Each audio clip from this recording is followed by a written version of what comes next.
We continue on TV tonight with the controversy kicked up by a proposal in the Azimio manifesto over the sale of second-hand clothes in the country, commonly referred to as Mitumba. The coalition says it plans to revive the collapsed textile industry in Kenya and absorb second-hand clothes traders in local production. Political opponents Kenya Kwanza have seized on the remark, accusing Azimio leader Raila Odinga of belittling small-scale traders. Gina Kirori now takes a closer look at the real story of this multi-billion shilling sector, away from the usual politics. Mitumba, a term which until a few days ago was used to refer to the booming second-hand clothes business that sees dozens throng into makeshift stalls to make their purchase. It was only until this statement by Raila Odinga on Monday night that the term took a more political tune. Clothes coming from outside the country have been worn by people who are dead. I'm saying that we are not moving anybody out of business. We will ensure that those who are importing Mitumba get the first hand to market goods which are going to be manufactured here. Odinga's remarks came just days after his rival William Ruto had made this remark. Tutasimamisha ndio hiyo nguo na viatu na all wood products iwe manufactured katika taifa letu la Kenya na vijana wa taifa letu la Kenya katika ile mpango ya kuzalisha mali tuweze kuondoa umaskini.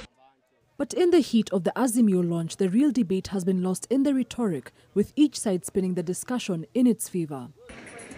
At the famous Gikomba market, traders say the Mitumba industry should not be politicized, as it holds a special place in the lives of many who have gained employment through the sector. Sana akisema Mitumba ni watu wa Samaiti, hapo nasema hapana, hapo tumkosoe kusema ule kweli.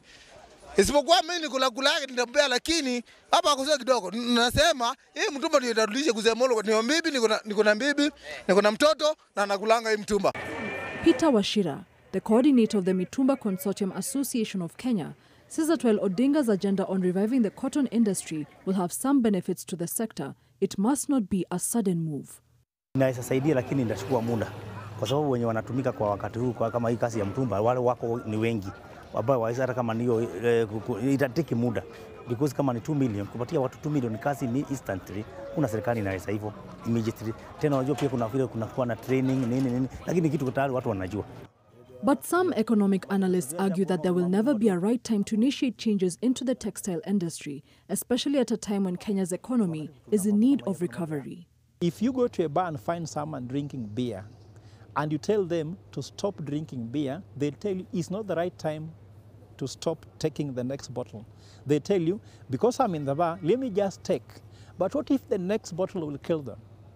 Kenyan economy is moving in the wrong direction. It needs a turnaround because of the fact that we need to have manufacturing, we need to industrialize. However, Professor Ogola insists that some details remain vague on how the Azimio La Umoja One Kenya Alliance team intends to execute their plan to revive the textile industry. On average, the textile industry in Kenya employs over 2 million people, contributes 12 billion shillings in taxes, increases impact of GDP from 0.6% to 0.8%, and has increased employment by over 50,000 jobs.